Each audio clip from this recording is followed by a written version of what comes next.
Hello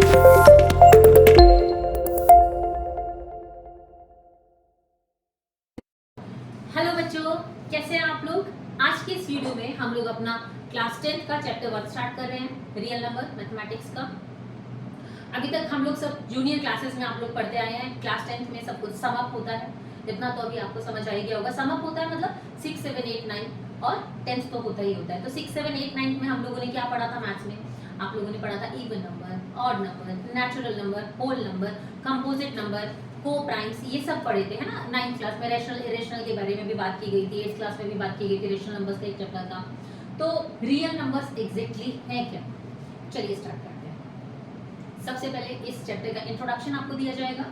तो बेटा natural numbers क्या होते हैं? जैसे हमारी काउंटिंग जब 1 से स्टार्ट होती है, 0 की बात नहीं हो रही है यहाँ पर, यहाँ बात हो रही है 1 की। तो जब भी हमारी काउंटिंग 1 से स्टार्ट होगी, 1, 2, 3, 4 और इंफिनिटी में जाती है, उसको हम बोलते हैं natural number. What are they? They are natural numbers. तो counting numbers are called natural number.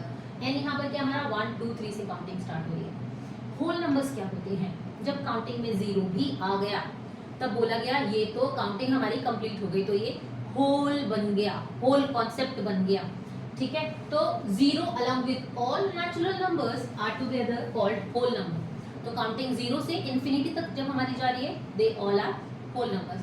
तो all whole numbers are natural number. बताइए आप, क्या सारे होल नंबर्स नेचुरल नंबर हैं? नो, बिकॉज इसमें 0 आ गया। And all natural numbers are whole number, we can say that. आगे बात समझ में। अब यहाँ पर बात करते हैं इवन नंबर्स की।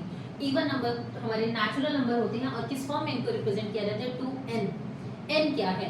n होता है हमारी टर्म। टर्म मतलब जिस पोजीशन की, एक तरह से उसकी पोजीशन की बात करें, किस पोजीशन पर वो है, फर्स्ट पोजीशन पे है, सेकंड पोजीशन पे है, थर्ड पोजीशन पे है, वो टर्म रिप्रेजेंट करता है। ठीक है, तो अगर मान लो हमारा कोई नंबर काउंटिंग में, ठीक है, काउंटिंग में नेचुरल नंबर में फर्स्ट पोजीशन पे है, मैंने नेचुरल नंबर की बात की, नेचुरल नंबर से हम कंसीडर करते हैं, तो काउंटिंग में फर्स्ट पोजीशन पे है, तो 2 × 1 ये क्या हो जाएगा हमारा नेचुरल नंबर। ओके, तो नेचुरल नंबर को आगे जब आप एक्सरसाइज करेंगे तब ये यूज होता है। एनसीईआरटी एग्जाम्पल्स में भी कुछ क्वेश्चन इस टाइप के हैं। तो जब नेचुरल नंबर की बात करेंगे तो उनको रिप्रेजेंट करते हैं 2n से। ठीक है, तो नेचुरल नंबर क्या होते हैं? सॉरी, इवन नंबर की जब हम बात करेंगे तो हम बात करेंगे 2n से। तो इवन नंबर्स क्या होते हैं? Those number which are divisible by 2 are called even number. Divisible by 2 मतलब 2 से डिवाइड हो जाएंगे हमारे वो नंबर्स। ओके, उसको हम 2n की फॉर्म में रिप्रेजेंट करते हैं। और जब ऑड नंबर की बात करते हैं, अगर मैं 2n में से -1 कर दूं, 2n में से एक इवन जो भी है उसमें से अगर मैं -1 कर दूं तो मुझे क्या ऑड नंबर मिलेगा? मान लो नेचुरल ये 2 जो है मेरा, ये क्या है? इवन नंबर है। इसमें से अगर मैंने -1 कर दिया तो मुझे ऑड नंबर मिल रहा है। 4 इवन नंबर है, इसमें से मैंने -1 कर दिया तो मुझे 3 मिल रहा है। तो we can say that natural number of the form 2n - 1 are called odd numbers. Odd numbers 1, 3, 5, 7, 9, 11, तो ऑड नंबर्स उस फॉर्म में आ जाते हैं। और ऑड नंबर्स को रिप्रेजेंट कैसे करते हैं? हमेशा 2n - 1। ये आप हमेशा याद रखेंगे। मैथ्स में सिर्फ रियल नंबर्स ही नहीं, आगे चल के आप एपी करेंगे, वहाँ पर हमारे पास वर्ड प्रॉब्लम्स आती हैं। सिर्फ एपी में नहीं, even linear equation, quadratic equations, इन सब में भी जब इवन और ऑड की बात होगी तो इवन को हमेशा 2n से रिप्रेजेंट करेंगे और ऑड को हमेशा 2n - 1 से रिप्रेजेंट किया जाएगा। Got my point? तो अगर मैं सिंपल लैंग्वेज में बोलूंगी, जो अभी तक आप बचपन से पढ़ते आए थे, इवन नंबर क्या है? हमने नेचुरल नंबर उठाए, उसमें जो 2, 4, 6, 8 है, those number which are divisible by 2 are even number. And what are odd numbers? Odd numbers उसके बाद जैसे 1, 3, 5, 7, 9, 11, ठीक है, which are not divisible by 2 are odd numbers. Got my point? Very good. तो ये हमने natural number, whole numbers, natural number, whole number, even number और odd number की बात की है। अब हम आ जाते हैं रैशनल और इरैशनल के कॉन्सेप्ट पे। रैशनल और इरैशनल का कॉन्सेप्ट क्या है? 9th क्लास में आप लोगों ने पढ़ा था। एक चैप्टर था हमारे पास सेपरेट, है ना। कौन सा चैप्टर था हमारा? चैप्टर 1। क्या नाम था उस चैप्टर का? जल्दी सोचिए, क्या था? Number system. Very good. देखो युवराज मेरे साथ बैठा है, युवराज को याद है। नंबर सिस्टम हमारा एक चैप्टर था। उस चैप्टर में हमने रैशनल और इरेशनल के बारे में पढ़ा था। ऑलमोस्ट इसी पर बेस्ड था, है ना। तो रैशनल इरेशनल हमने वहाँ पर ढंग से पढ़ा था। रैशनल इरेशनल होता क्या है? बचपन से हम लोग डेसिमल पढ़ते आए हैं। डेसिमल तो आप लोगों ने सबने पढ़ा होगा, बचपन में पढ़ा है ना।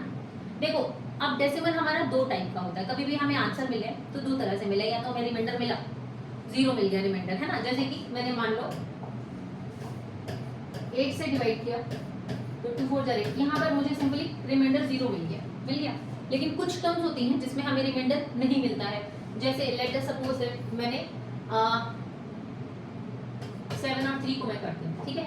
3 1 जा 3, 3 2 जा 6, सबट्रैक्ट किया 1 डेसिमल, 3 3 जा 9 डेसिमल, फिर डेसिमल लगा तो 3 3 जा 9। तो ये चलता रहेगा, प्रोसेस चलता रहेगा, 3 3 3 3 रिपीट होता रहेगा।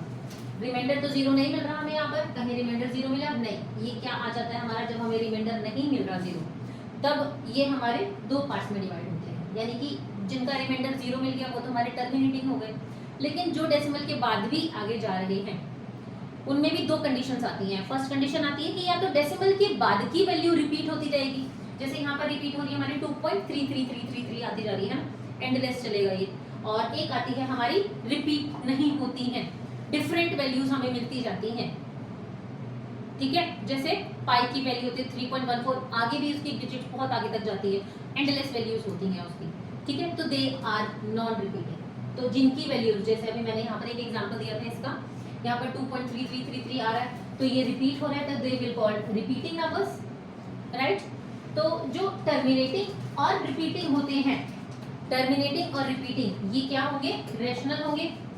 Terminating and repeating are rational, and जो नॉन रिपीटिंग नंबर्स होते हैं दे आर इररेशनल नंबर। इतना समझ आया। हम डेसिमल्स में जब हम डिवाइड करके चेक करेंगे, लॉन्ग डिवीजन मेथड से चेक करेंगे, ठीक है, तब हमें ये कैसे पता चला कि जो टर्मिनेटिंग है, जिनका रिमाइंडर जीरो आ गया, वो रेशनल हो गए।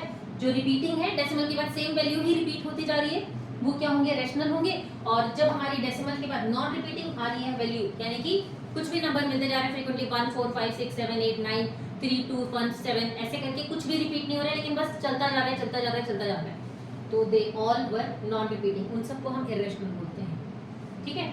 तो नॉर्मली जब हम बोलते हैं रियल नंबर्स की फॉर्म में, तो रेशनल को हम कैसे रिप्रेजेंट करते हैं, P/Q की फॉर्म में हम इनको रिप्रेजेंट करते हैं रेशनल नंबर्स को। P/Q का मतलब क्या हो गया, फ्रैक्शन की फॉर्म में इनको रिप्रेजेंट किया जा रहा है ना बेटा। P/Q का मतलब क्या हो गया, इनको हम फ्रैक्शन की फॉर्म में रिप्रेजेंट कर रहे हैं यहाँ पर, P/Q। अच्छा, अब इसके अंदर एक कंडीशन आ जाती है, क्या कंडीशन आ जाती है हमारी, कि जो हमारा P है, P तो जीरो हो सकता है, P जीरो के इक्वल हो सकता है, बट Q यानी कि जो डिनोमिनेटर है ये जीरो के बराबर नहीं होना चाहिए। अगर Q जीरो है तो कौन सी कंडीशन आ जाती है हमारी, नॉट डिफाइंड की। ओके, ठीक है, समझ आ गया। तो जो डेफिनेशन से अगर हम लोग देख लेते हैं जरा, real number of the form P/Q where Q is not equal to zero. P और जीरो बिलोंग कर सकते हैं 1 से, ठीक है, लेकिन दोनों जीरो से बिलोंग नहीं कर सकते हैं। सेकेंड आ जाती है कि दे शुड बी को प्राइम। को प्राइम मतलब कॉमन प्राइम नंबर नहीं होना चाहिए दोनों में, ठीक है। सिर्फ 1 हो सकता है, लेकिन कोई भी कॉमन प्राइम इनमें नहीं होना चाहिए। कॉमन प्राइम का मतलब क्या हो गया, प्राइम नंबर कौन से होते हैं, प्राइम नंबर वो नंबर होते हैं बेटा जो सिर्फ खुद से अपने ही टेबल में आते हैं, या तो 1 में आएंगे या अपने ही टेबल में आएंगे और किसी टेबल में नहीं आएंगे। इनके एग्जाम्पल्स क्या हैं कॉमन प्राइम के, जैसे 2 हो गया, 3 हो गया, 3 किसी टेबल में आता है, नहीं आता। 5 किसी टेबल में आता है, नहीं आता। 7 किसी टेबल में आता है, नहीं आता। 11, तो क्या क्या नंबर बताए कॉमन प्राइम में, 1 हो गया, 2 हो गया, 3 5 7 11 13, ठीक है, सो ऑन। तो ये सारे के सारे क्या हैं, इसमें हमारी एक पूरी की पूरी अगर हम देखेंगे तो ये इनमें से कोई भी नंबर, या तो ये अपनी ही टेबल में आ रहा है, या ये इनका कॉमन फैक्टर 1 है और कोई भी नहीं है, तो दे आर प्राइम नंबर। तो सेम कंडीशन यहाँ पर भी होती है हमारी कि P/Q की फॉर्म में, फ्रैक्शन की फॉर्म में जब हम रिप्रेजेंट कर रहे हैं तो को प्राइम होने चाहिए, दे शुड बी को prime numbers. Got my point, ठीक है। P/Q की फॉर्म में इसको रिप्रेजेंट करेंगे। अब देखो, all integers can be expressed as rational. जितने भी इंटीजर्स हैं, इंटीजर्स क्या होते हैं, हमने नंबर लाइन की थी छोटी क्लास में, नंबर लाइन करते थे, ये है 0 1 2 3 4 -1 -2 -3। जब भी इंटीजर्स पढ़ा तो नंबर लाइन के बारे में हमने पढ़ा है। तो एग्जैक्टली रिप्रेजेंट कैसे किया जा रहा है, इंटीजर्स हमारे पॉजिटिव और नेगेटिव की फॉर्म में होते हैं। पॉजिटिव इंटीजर्स भी होते हैं, नेगेटिव भी होते हैं, ठीक है। डेसिमल में नहीं होते हैं इंटीजर्स हमारे पास। ओके, तो जैसे हमने एग्जांपल ले लिया, अगर हम इंटीजर ले रहे हैं तो 5 है अगर मान लो हमारे पास, तो 5 के नीचे कुछ नहीं तो मतलब 1 है ना। तो ये हो गया आपका p अपॉन q की फॉर्म में, फ्रैक्शन की फॉर्म में मिल गया हमको। इनका कोई भी ये बोथ ऑफ देम आर को प्राइम, राइट, क्योंकि 1 के अलावा कोई और इनका जो है वो फैक्टर मैच नहीं कर रहा। ठीक है, decimal expansion of rational number terminating और नॉन टर्मिनेटिंग रिकरिंग। अब यहाँ पर हमारे पास क्या कंडीशन आ गई कि जो डेसिमल कंडीशन, डेसिमल की जो कंडीशन होती है, डेसिमल की जो एक्सपेंशन होती है रेशनल नंबर में, ये दिखाया था डेसिमल की एक्सपेंशन में हमारे पास टर्मिनेटिंग और रिपीटिंग। देखो रिपीटिंग और नॉन रिपीटिंग को हम यहाँ पर रिकरिंग एंड नॉन रिकरिंग भी बोलते हैं।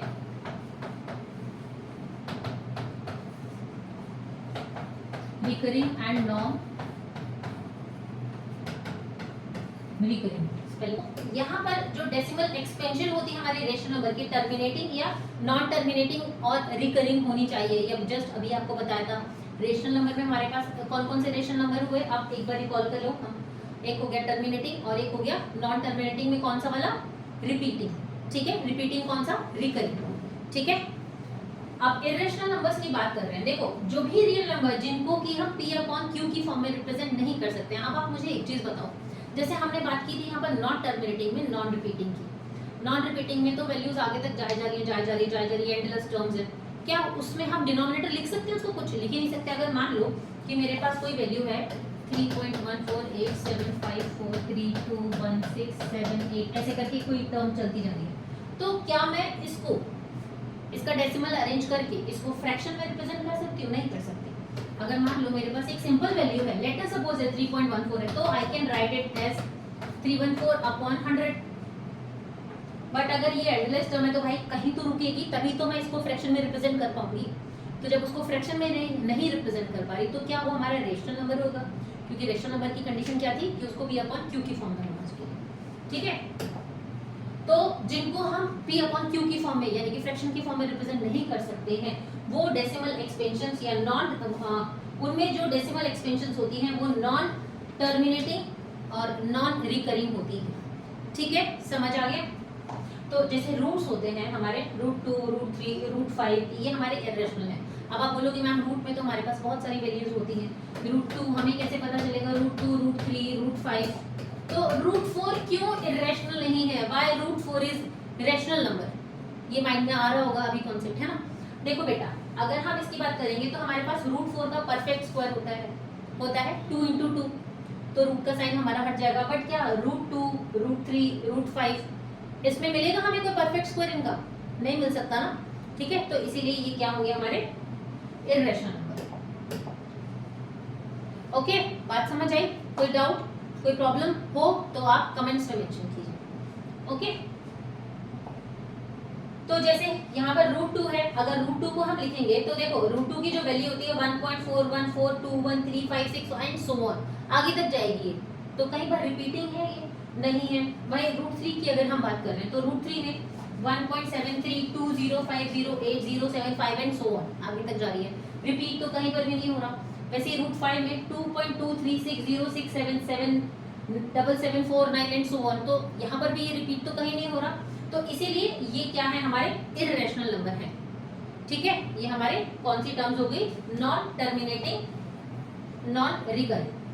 ओके, तो ये था हमारा रैशनल और इरेशनल का कॉन्सेप्ट। तो अब हम रियल नंबर्स पे आ जाते हैं। ये हमने बेसिक्स पढ़े थे, हमने होल नंबर पढ़ लिया, नेचुरल नंबर पढ़ लिया, इवन नंबर पढ़ लिया, ऑड नंबर पढ़ लिया, है ना, रैशनल इरेशनल हमने पढ़ लिया। अब हम बात करेंगे यहाँ पर रियल नंबर्स की। तो रियल नंबर्स है क्या exactly? All rational and irrational numbers are called real number. जितने भी रैशनल और इरेशनल नंबर हैं वही रियल नंबर्स हैं। यानी कि रियल नंबर्स की अगर मैं बात करूंगी तो रैशनल और इरेशनल बनके ही हमारा रियल नंबर बना रहे हैं। रैशनल नंबर्स क्या होते हैं हमारे? नॉन इंटीजर रैशनल नंबर्स और इंटीजर्स। ठीक है, ये दो टाइप के हमारे रैशनल नंबर्स होते हैं। इंटीजर्स का जस्ट अभी मैंने आपको बताया था डेसिमल में रिप्रेजेंट नहीं करते। तो जैसे अगर मैंने यहाँ पर इंटीजर्स क्या हो गया हमारे 1 2 3 0 -1 -2 एंड सो ऑन, ये इंटीजर्स हो गए। अगर मैं नॉन इंटीजर्स की बात करूंगी तो 1.1 2.3 4.6, ठीक है, एंड सो ऑन। तो ये क्या हो गया हमारे non integers rational number. Decimal में हम इनको रिप्रेजेंट कर रहे हैं। तो रेशनल नंबर दो टाइप के हो गए हमारे, non integer rational number and integers. Okay, अब इंटीजर्स भी हमारे दो टाइप के होते हैं। कौन कौन से होते हैं? Negative numbers and whole numbers. Negative numbers कौन से हो गए, अभी जस्ट आपको दिखाया था -1 -2 -3 -4, और होल नंबर्स कौन से होते हैं, 0 से हमारी काउंटिंग स्टार्ट होती है, सब पॉजिटिव इंटीजर्स ही होते हैं। इंटीजर्स दो टाइप के हो गए, पॉजिटिव एंड नेगेटिव इंटीजर्स की बात हो गई। जो पॉजिटिव इंटीजर्स हैं they all are whole numbers, ठीक है।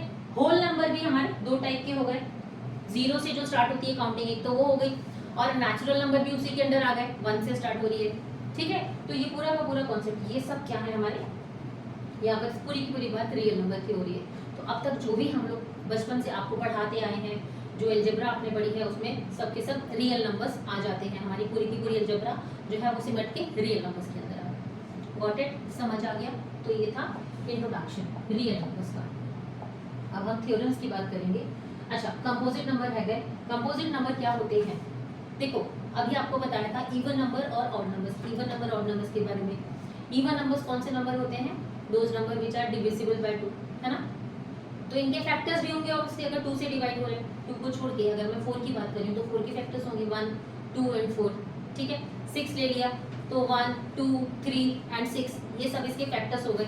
तो कंपोजिट नंबर्स कौन से नंबर्स होते हैं, the natural number which are divisible by 1 itself and any other number. 1 से भी होंगे, खुद से भी होंगे, और भी नंबर से उसके और भी फैक्टर्स होंगे। 2 से ज्यादा जिनके फैक्टर्स होंगे वो क्या होते हैं, हमारे कंपोजिट नंबर्स होते हैं, ठीक है। जैसे हमने ले लिया 4, तो 4 के फैक्टर्स क्या है बेटा, 1 2 एंड 4, ठीक है। 6 ले लिया 1 2 3 एंड 6, ठीक है। 8 ले लिया, 8 के फैक्टर्स क्या होंगे, 1 2 4 एंड 8। तो देखो इनके 1 और ये इनका खुद का नंबर देखो इटसेल्फ तो है ही है, ठीक है, डिविजिबल बाय 1 भी है, और बीच में और भी नंबर्स इनके एज अ फैक्टर हमें मिल रहे हैं। तो 2 से ज्यादा जिनके फैक्टर्स होंगे they all are composite number, ठीक है, समझ आ गया। तो चलो आगे बढ़ते हैं। अब हमारे पास थ्योरम आ गई यहाँ पर, फंडामेंटल थ्योरम ऑफ अरिथमेटिक, ठीक है, इसकी बात करेंगे। तो एग्जैक्टली बोल क्या रहा है, आपकी एनसीईआरटी में दिया है ये, every composite number can be expressed as a product of prime and this expression is unique apart from the other in which they appear। यानी कि बहुत कॉम्प्लिकेटेड से लैंग्वेज लग रही होगी, एग्जैक्टली आपकी एनसीईआरटी में यही लैंग्वेज यूज की गई है, ठीक है। तो देखो बच्चा, यहाँ पर क्या होता है कि जैसे हमने कोई भी कंपोजिट नंबर लिया, अभी हमने पीछे कंपोजिट नंबर्स लिए थे, है ना। सिंपल हमने बात की थी, किसकी बात की थी, 4 की बात की थी, 6 की बात की थी, 8 की बात की थी। 4 के फैक्टर्स लिए थे 1 2 एंड 4, है ना। 6 के फैक्टर्स लिए थे 1 2 3 एंड 6, राइट। 8 के फैक्टर्स लिए थे 1 2 4 एंड 8, ठीक है। अच्छा, अगर हम इसका एलसीएम ले रहे हैं, मान लो इनके हमने क्या लिए, expressed as a product of prime number. इसको हम कैसे एक्सप्रेस करते हैं, as a product of primes. जैसे 8 हमने लिया तो 8 को कैसे रिप्रेजेंट करेंगे, 2 4 जा 8, ठीक है, 2 2 जा 4 और 2 1 जा 2। तो इसको रिप्रेजेंट करेंगे 2 इंटू 2 इंटू 2 की फॉर्म में, यानी कि हो जाएगा 2 क्यूब, ठीक है। अच्छा, एक एग्जांपल जो हमने अभी ले रखा है, अगर हमने एलसीएम लिया किसका, 3 2 7 6 0, तो इसका पहले हम एलसीएम लेते जाते हैं, 2 1 जा 2 2 6 जा 12 2 3 जा 6 2 8 जा 16 0, 2 8 जा 16 2 1 जा 2 2 9 जा 18 0, 2 4 जा 8 2 9 जा 8 2 5 जा 10, ठीक है। 3 से करते हैं, 3 1 जा 3 3 3 जा 9, ओके। अब ये जाएगा हमारा 7 से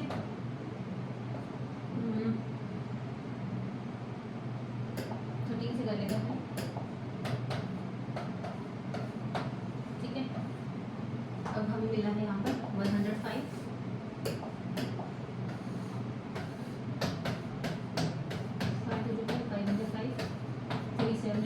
7, ठीक है। तो ये फैक्टर्स देखो हमने कैसे भी ले लिए इसके प्राइम फैक्टर्स, तो इसको रिप्रेजेंट कैसे करेंगे, अब हम जो एग्जैक्टली इसको रिप्रेजेंट करेंगे, 2 into 2 into 2 into 3 into 3 into 5 into 7 into 14। तो अब इसको रिप्रेजेंट मैं करूँगी 2 cube into 3 square into 5 into 7 into 13, ठीक है। तो देखो every composite number can be express as a product of prime, prime के प्रोडक्ट में हमने इसको एक्सप्रेस किया and this expression is unique apart from the order in which they appear. अब जिस तरह से हमें ये दिख रहे हैं उसको मैं अलग तरह से भी लिख सकती हूँ।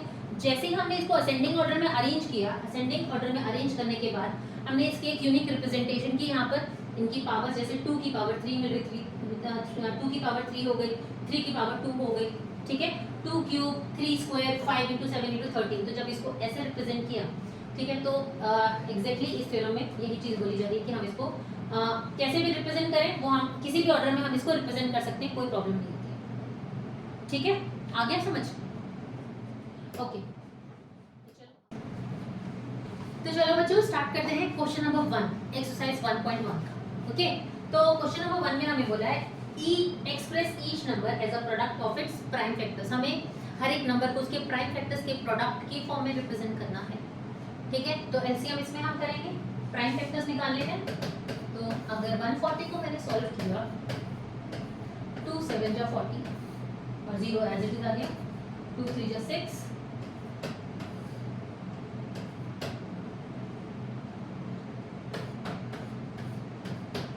तो कितना मिला 140 का 140 is equal to 2 into 2 into 5 into 7। तो अकॉर्डिंग टू आवर 1.1 थ्योरम इसको हम कैसे रिप्रेजेंट करेंगे, 2q इंटू 5 इंटू 7, ठीक है।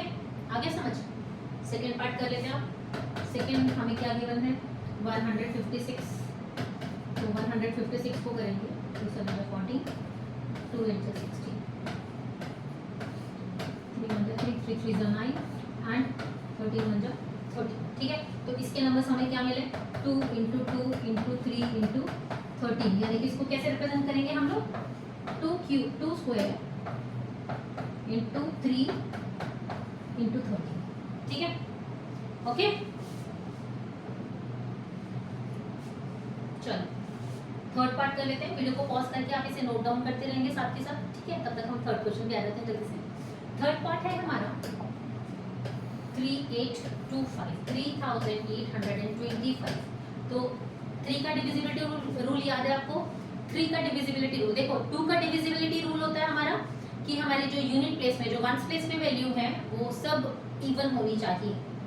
जो 3 का डिविजिबिलिटी रूल होता है जिसमें जब हम सब डिजिट्स को ऐड कर देंगे 3 + 8 + 2 + 5 कितना मिलेगा हमको 8 + 2 हो गया 10 15 18। तो देखो 18 3 के टेबल में आता है ना, तो this number would be divisible by 3। तो हम क्या करेंगे 3 से हम इसको करेंगे, 3 1 जा 3 3 2 जा 6 7 8 3 7 जा 21 3 5 जा 50। वापस से ये 3 से जाएगा 3 6 जा 12 3 2 जा 6 3 5 जा 15। अब एक बार ये चेक कर लो क्या ये 3 से डिवाइड हो रहा है?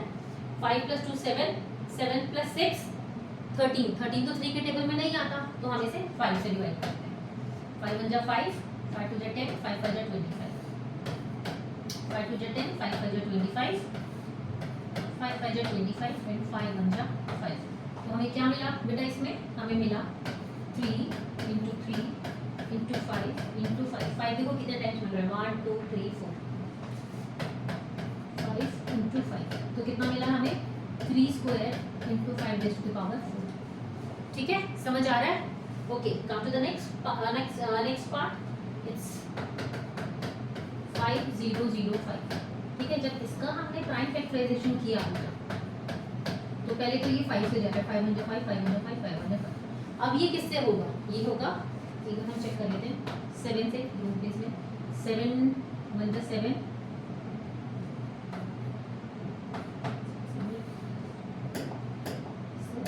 3 जा, सॉरी, ठीक है 143। तो 143 किससे जा रहा है? 11 का टेबल चेक कर लेते हैं। 11 1 जा 11 11 3 जा, ठीक है। और ये 13 1 जा 13। तो इसके फैक्टर्स हमें क्या मिल रहा है 5 इंटू 7 इंटू 11 इंटू 13। कैसे रिप्रेजेंट करेंगे इसे 5, चलो यहीं पे लिख देती हूँ 5 इंटू 7 इंटू 11 इंटू 13 इंटू 1 भी आप लोग साथ में लिख देना, ठीक है। Okay, got it. Fifth part पे आ जाते हैं। 7429 किससे डिवाइड होगा? ये पहले 17 का टेबल, इसमें बहुत बड़ी डिजिट से जाएगा ये, ठीक है। 17 से करेंगे तो